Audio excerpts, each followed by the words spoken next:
that stuff. Like, that just seems kind That's of not horrible. except being teaching. There's no way. That's a horrible way of teaching. I mean, some people are trying to hit, honor roll or whatever. No, that's bullshit. I think. All right, let's talk about trees. So remember our basic setup. We started with arrays in 222, and arrays are convenient, but if you try to insert something in the middle of two elements, you have to move everything down to make space. So we created a linked list where the location of each element was no longer hardwired to certain locations in memory. And the way we dealt with that was we had each piece of data tell us where the next piece of data is. So now we can insert and remove from the middle efficiently, but searching was inefficient, even if your data was ordered, because there was no way to play high-low. There was no way to jump into the middle of the list. So we created a new structure where we had something pointing to the middle of the list, and then we had a pair of pointers there that basically went to the middle of each sublist, so that if we decided we wanted to go to the left or the right, we could jump into the middle of that remaining range, and we could keep doing this. So that was a binary tree, specifically a binary search tree if our data is ordered. And that works great for efficient searching, as well as insertion and deletion. But the one possible wrinkle is when you build a tree, it might look like this.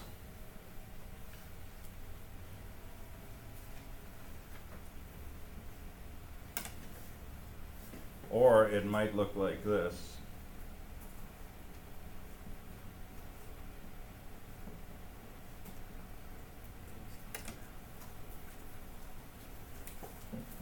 With this kind of setup, the search is order log n. We've got 7 numbers, and if we're looking for a number, at worst we have to do 1, 2, 3 comparisons.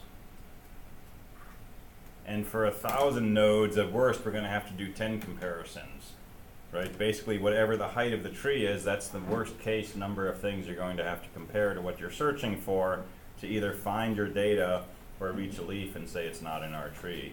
But if you're unlucky, and this is still a valid binary search tree, if your tree looks like this, now it's taking you roughly order n operations.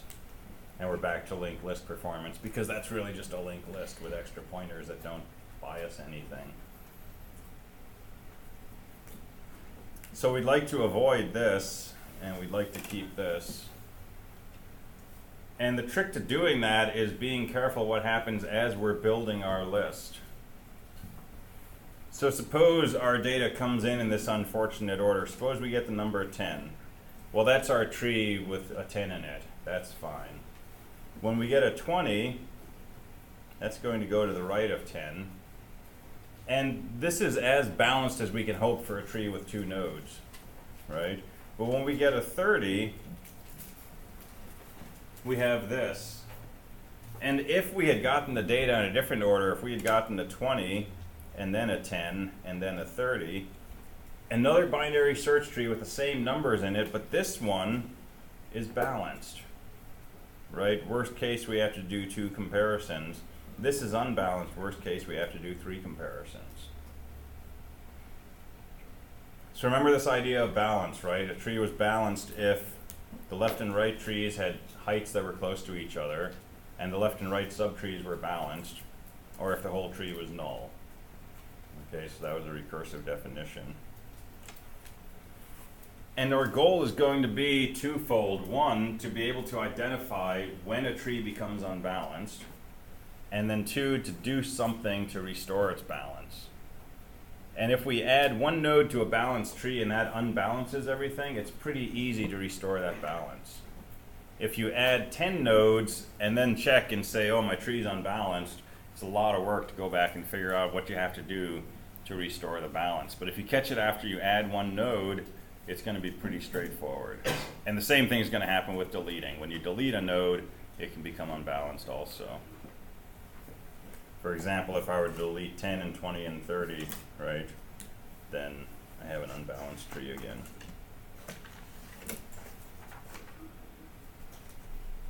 Oh, and I misspoke here.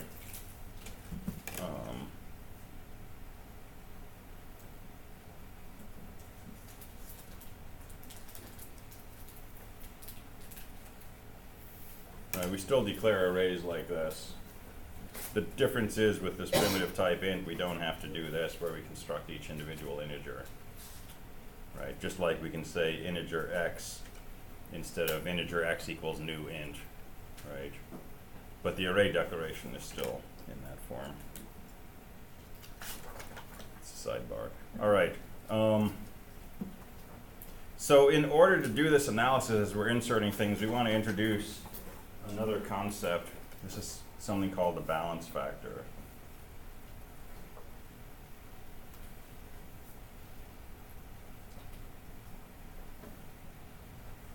So the balance factor of a node n, and we're going to define this arbitrarily as the height of the left subtree minus the height of the right subtree.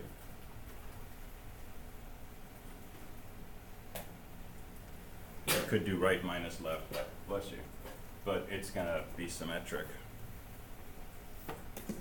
And so remember, if you have no nodes in your tree at all, if your tree is null, what's the height by definition? Negative 1. If you have just a single node, that's a height of 0. If you had something like this, or something like this, that's a height of 1. And in general, the height is the number of links from the root to the deepest node. Right, so this is a bit of an edge case because there's no links to follow to get from the root to the only node in the tree, which is the root, and this is a real edge case, but it makes everything work. So let's suppose we insert a 10. What is the balance factor of this node? 0. Why is it 0? What's the math there? It's -1 minus -1. The left subtree of this is null, that's a height of -1. The right subtree is null, that's a height of -1. -1 minus -1 is a 0. So that's the balance factor of this node. Okay, balance factor applies to nodes. Balance applies to trees or subtrees. Okay, so now let's put a new node in here. Here's a 6. So what's the balance factor of the 6? 0. That's still going to be 0. That's -1 minus -1 again. But what's the balance factor of the 10?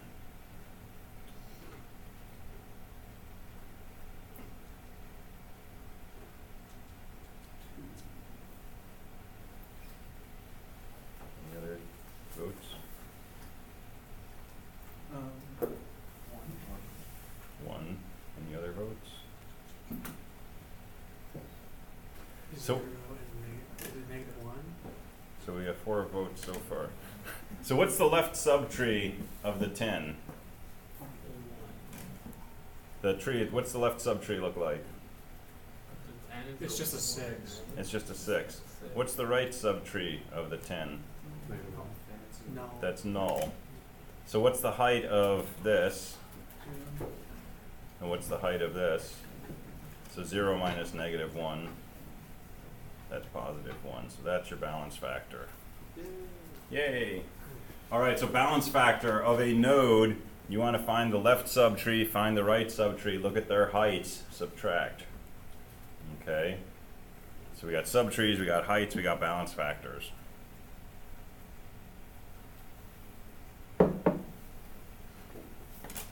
Okay, now let's add a 3. So I'll do this one. This is going to be a balance factor of 0. Any leaf is going to have 0, right? Because left and rights are -1. What's the balance factor of the 6 now? 1. That's a 1, because we just did that. What's the balance factor of the 10? 2. That's a 2. The left subtree looks like this, has a height of 1. The right subtree looks like this, has a height of -1. 1 minus -1, that gives you 2.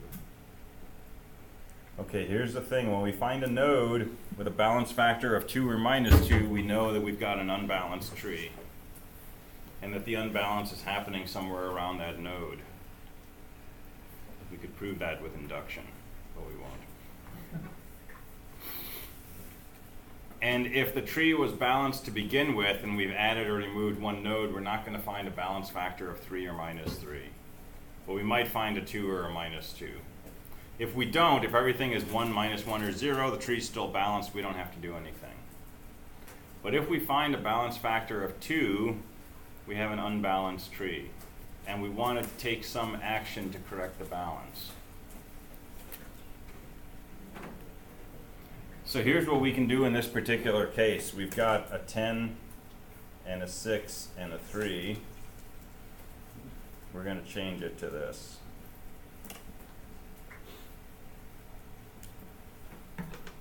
And here's the effect. So we've got one node, a second node, a third node. And it's kind of heavy leaning over in this direction. We're just going to take it and we're going to do this. So the graphic we can use for this is we take the 6 and we move it up there, and we understand that the 10 comes down on the right of 6. And in this particular case, all of our balance factors go back to 0. That might not always happen, but our 2 will go away. Okay, that's guaranteed. It'll never be worse than 2 because you're constantly checking. Yeah, and when we do this, the 2 will definitely go away, right? So we'll have 1, minus 1, and 0. When we add something, we might get a single node that's 2 or minus 2. And if we apply this rotation, then we're back to not having any 2's. And so the tree will be balanced. So we want to describe this procedure in general.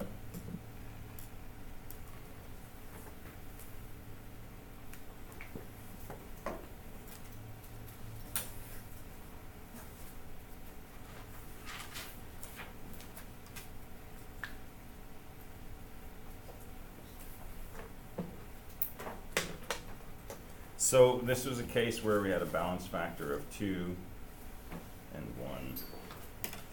And we don't care about that 0, but it was a 0. And we basically took this and moved it up here. Okay, this is called a left-left imbalance. And the sense in which it's left-left is that there's too much stuff to the left of the root. And if we just look at that section to the left of the root, it's got more stuff on the left than on the right. Okay, a left-left imbalance we can correct by just taking this left child of the root, moving it to the root, moving the root to be the right child.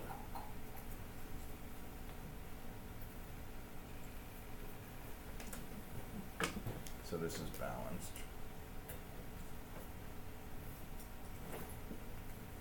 There's a different possibility.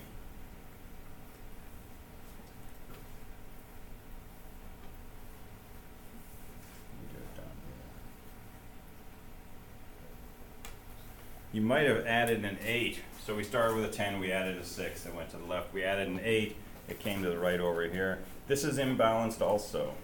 This is a balance factor of minus 1. This is a balance factor of 2. And this is called a left-right imbalance because there's too much stuff to the left of the root, but if you look at that stuff, it's got more things on the right. And it's this balance factor of the node below the root that tells you which of these cases you're in. If your balance factor is 0 or 1, you're in the left-left case. If it's minus 1, you're in the left-right. So it's the changing of the sign here.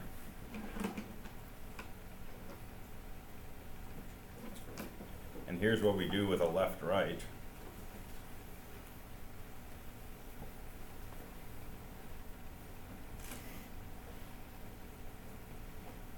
We turn it into this. And this is not balanced, but now we're in the left-left case. And then we apply the left-left correction, and we get our balanced tree.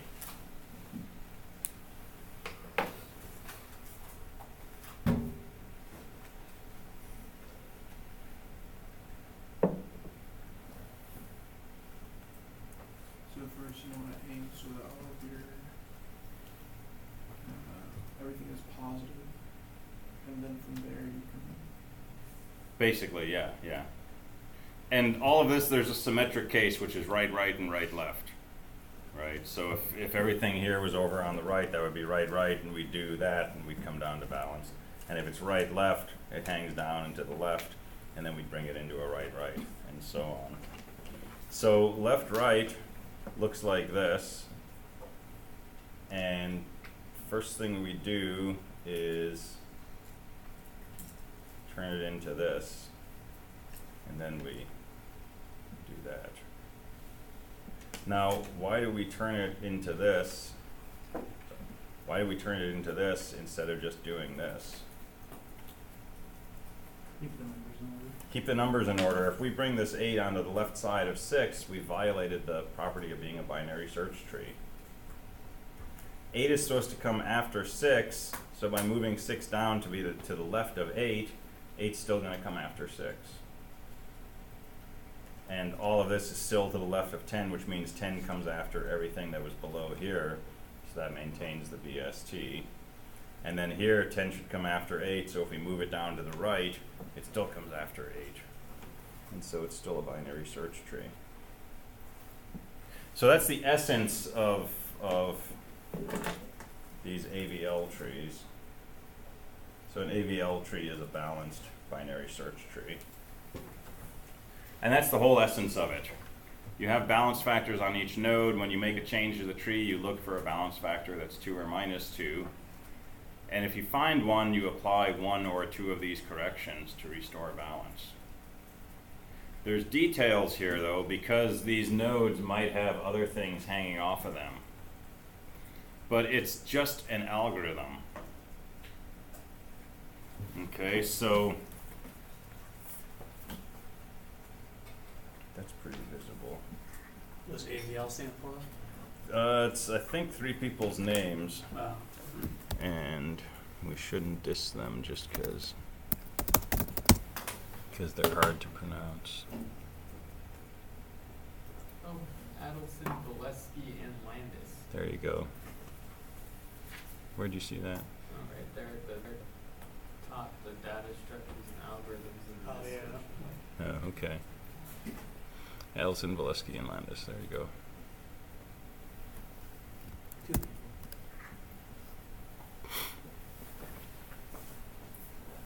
All right, so I'm going to put this on the board. The whiteboard. What? Is it breaking out the whiteboard? Breaking out the whiteboard. Oh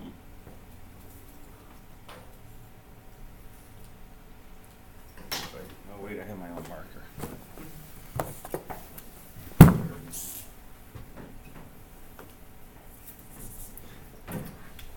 All right, so we have C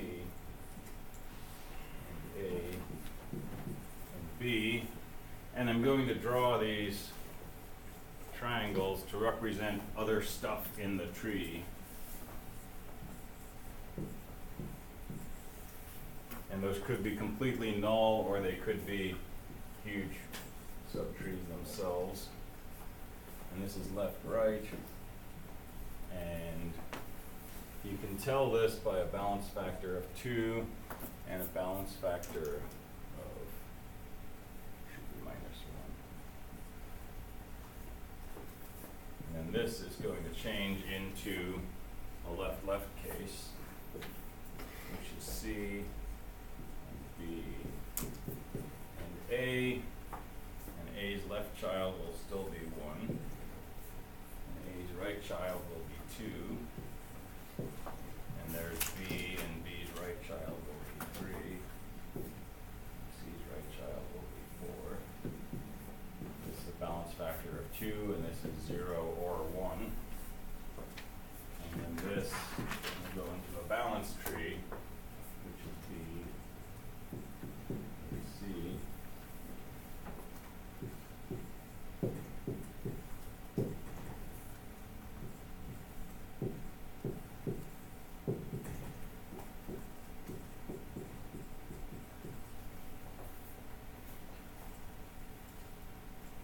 and then there's a symmetric version on the other side.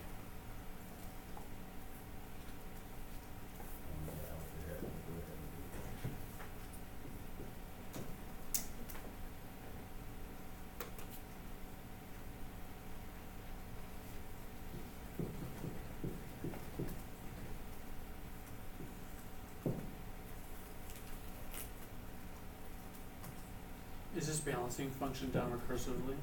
No. Only gotta do it once.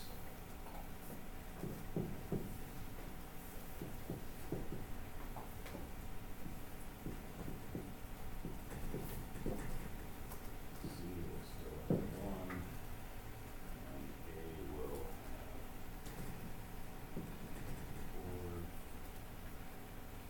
B will have 2, 3, I'm making this up, so. Could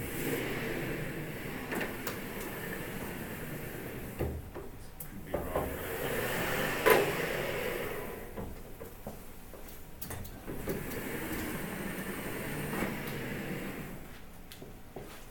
And this goes to balance.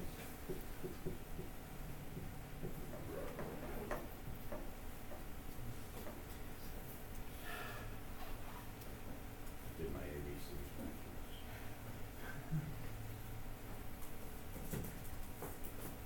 They hate me. Or the algorithm, you switch the second child. So A, C, D, so. In this step, where they switch this, you bring that up and bring that down. That, they switch the second child from B to A. How are you gonna write that? Here we go. I guess if it has a left child, then do a rotation, they get the right child. So this is -2, this is 1, this is -2, this is 0.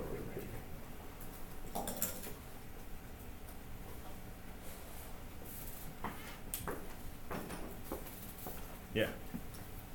Why is it 0 or 1?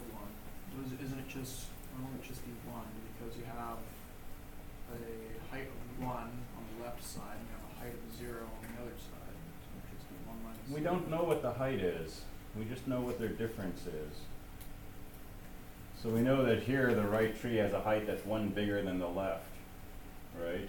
But that might be because of something down here in this subtree 2, and the subtree 2 is going to end up over here as a subtree of A, and that might bring the height difference down to 0 between here and here.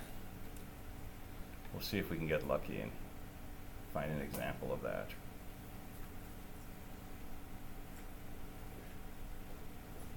Right, because some of these nodes are moving over to here. Right.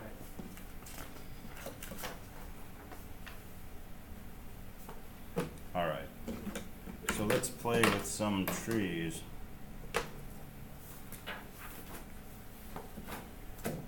So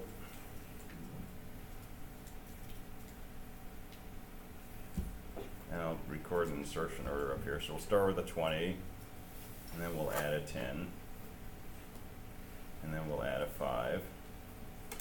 And at the point of a 5, we have an imbalance.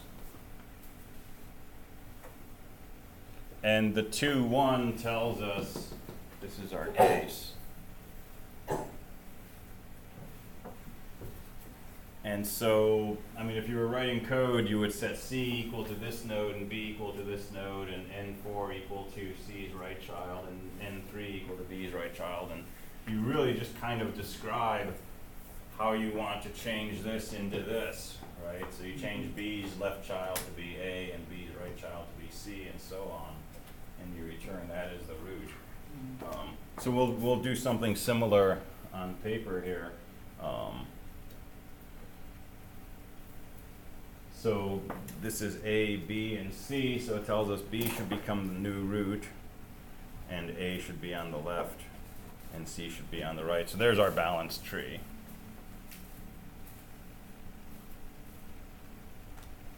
All right, so let's add a 2. And a 2 is going to go to the left of 10, left of 5. It's going to come over here. And let's put our balance factors in. So this is 0, 1. This is 0, and this is 1. That's still balanced. And now let's really root it and add a 4. So we put a 4 over here to the right of 2. So this has a balance factor of 0. This is -1. This is 2. This is still 0. And this is, looks like 2.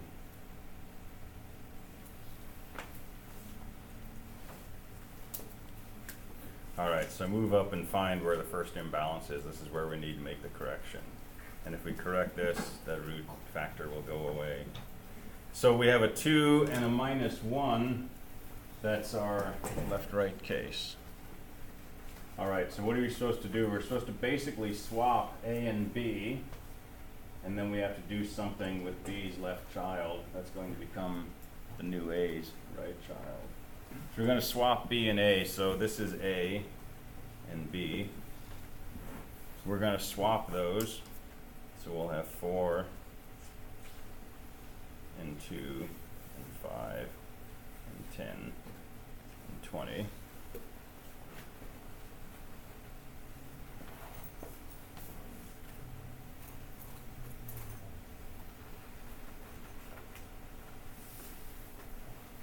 So there's our balance factors, and we can confirm we've got a 2 and a 1, so we're in the left case.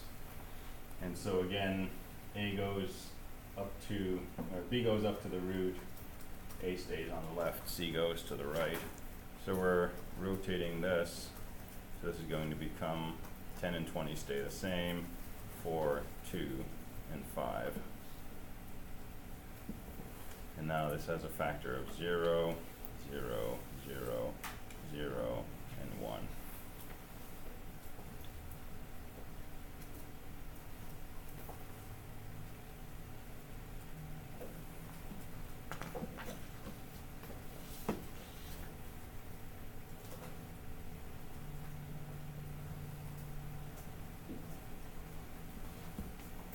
All right, so let's add a 1.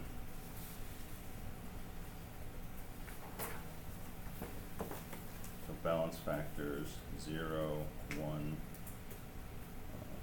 0, 1, 0, and 2. So starting with a node we added, we go up. The first imbalance node we find is the root. And it's a 2, 1, so it's a left case. So take the child of that imbalance point B, move that to the root, and bring C down. And if B has a right child, C is going to adopt that on the left. So here, let's actually label these things. So here's C, B, A. And this 5 is subtree 3. And this 1 is subtree 1, subtree 2 is null, and subtree 4 is just this 20. And so this should change to a tree where the root is B. So there's 4, A goes on the left, C goes on the right. And then A's children are 1 and 2. So it picks up subtree 1, subtree 2 was null. And then C's children are 3 and 4, so it picks up the 5, and it picks up the 20.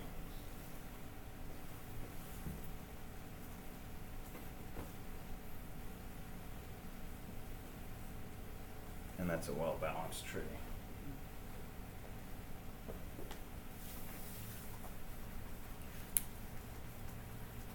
All right, so there's two things in play here. The first thing is trying to rebalance the tree, and it takes some work to convince yourself that this will leave you with a balanced tree, but you can do it if you know you're starting with a balanced tree and you look at the definitions of these balance factors. You can convince yourself that when you do these rotations, you end up getting rid of the imbalance of 2. But you have to do some work to know that everything above the tree is fine also. It's just some induction. But the other thing is we still want a binary search tree, right?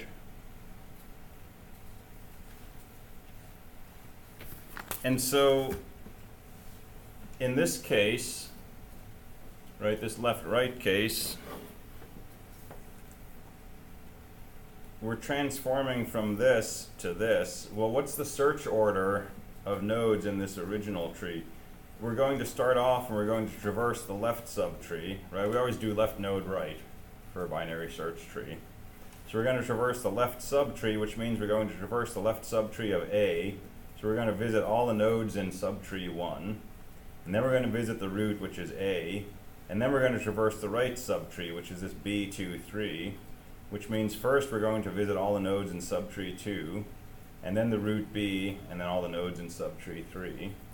That completes the traversal of this tree. And then we visit the root of the original tree C, and then we traverse the right subtree. So the traversal order will be 1A, 2B, 3C, 4. Right, where these 1, 2, 3, 4 mean the traversal of all of those subtrees. When we change it into this format, we're going to traverse this thing on the left, which means traverse this left subtree, which means traverse 1, and then the root A, and then 2. And then the root of this subtree B, and then its right subtree 3, and then the root of the original tree C, and the right subtree 4. And so your traversal order is again 1A, 2B, 3C, 4. And when you make this transformation, we're going to traverse this tree, which means traverse this left subtree first, which means traverse nodes 1, visit the root, traverse the right subtree, then visit the root of the original, and then traverse this right subtree, which means traverse 3, visit C, traverse 4. And it's the same traversal order. It's just the left node right. It's just the left node right. So none of these operations disturb the search order, the traversal order, which means that the search order is still intact. It means the search property is still intact. It's still a binary search tree.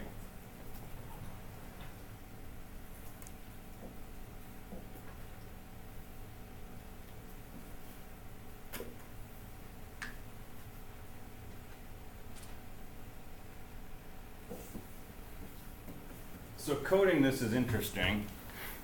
I've done it exactly once, and that was because I was required to.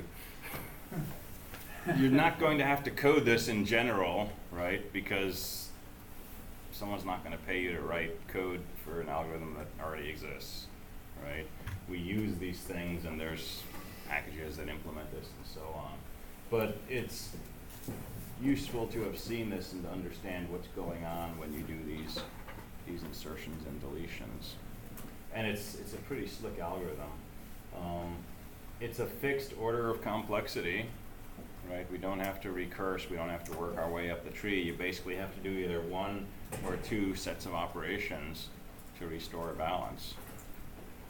And as long as it's balanced, you get this nice log-in behavior when you search. And coding it, like I say, is really kind of a matter of just sort of translating this into code, right? So you find your imbalance point over here, right? You call that C, you set some variable equal to this, and this, and this, and this, and then you cobble it together in the right way, right? Set A left to this, A right to this, B left to A, B right to that, and so on. So it feels so cheap. Yeah, but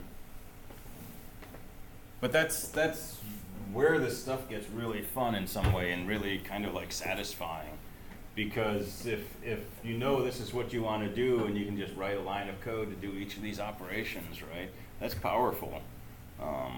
That's when you can really sort of manipulate these data structures however you like, and something like Java or something else object-oriented, right, lets you really concentrate on what do I want to do to the data instead of getting bogged down in mallocs and pointers and things like that.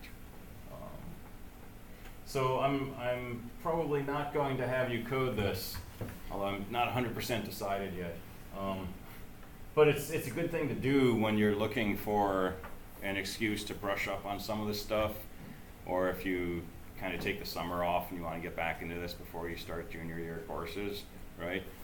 Code up an AVL tree, balance and search. Now it can be a nightmare to debug, right? This is one of these horrible circuit boards with a million wires that if everything's done exactly right, it works first time, that's glorious.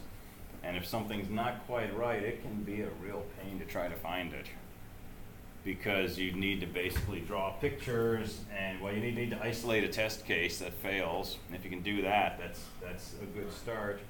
And then draw pictures and get really good in the debugger at looking at your data structure and figuring out exactly what your tree looks like and compare it to your pictures.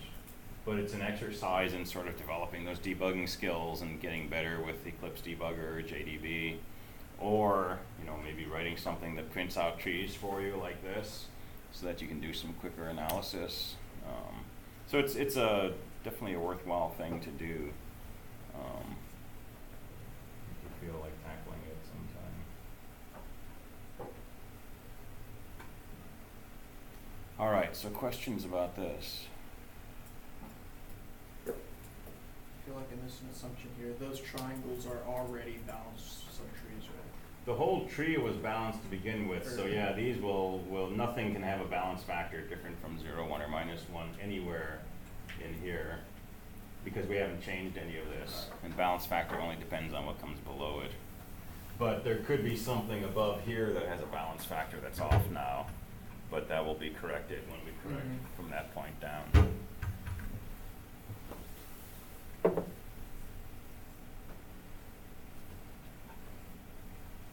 Yeah. So on that note, the general rule of thumb would be, as you're going through and checking each, once you get down to the lower levels, every time you check to see what the balance is, and then you find out it's not balanced, correct that tree, and then you would go into that tree's leaves, and then balance those, and then just keep going down. Yes, so a BST, where do we do all of our inserts? Bottom left. They're always at the bottom, right? We never insert in between two nodes. We always add a leaf, right? And so once we add a leaf, we can start working our way up, and anything that we've affected the balance factor of will be in a path between the thing we just inserted and the root. So if we just added this node down here, right, nothing over here is going to be affected, right, and nothing below here is going to be affected. Well, there is no below, but right, something up there could be affected. So you move up towards the root, follow your parents until you get to an imbalance factor of 2, or you get to the root and nothing was imbalanced, in which case you don't have to worry.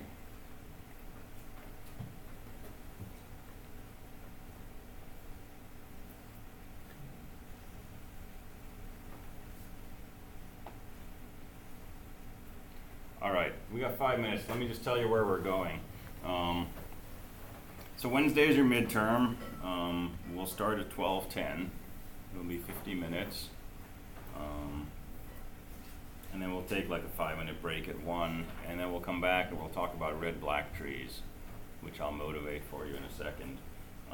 No, we won't. We'll talk about PA4, all right, because that's coming up. So talk about PA4 on Wednesday after the exam. And that'll be a decision tree program.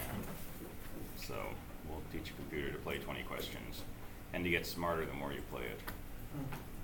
So we'll go through that in detail on Wednesday, and then next week well, if we have time Wednesday or next week, we'll talk about red-black trees.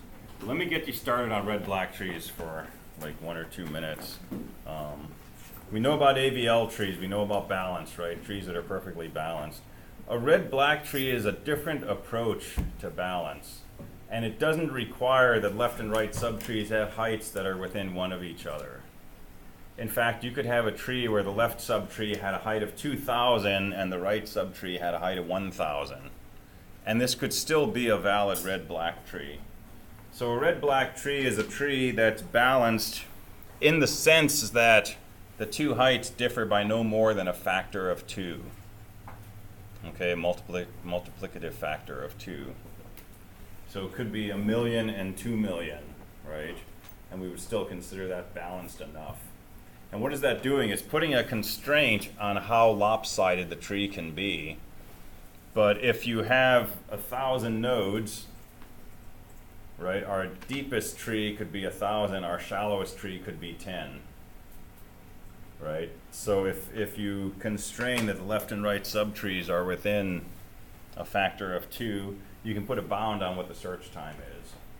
And it's not as good as a perfectly balanced AVL tree, but it's still good, it's still bounded. And it'll still get us in the neighborhood of log n as opposed to n. And red-black trees are used because, I don't know why they're used. Presumably they're easier to code, or they require less manipulation, because in a lot of cases we don't actually change the location of the nodes. What we do is we color code the nodes, and we color code them red and black. This is because the people who dreamed this up had a red marker and a black marker on their desk at the time. And so that's what they used, supposedly. Voltage and ground. Yeah, or something Illuminati-ish or something, I don't know. Definitely wouldn't. So we'll talk about the details of this later Wednesday or next week.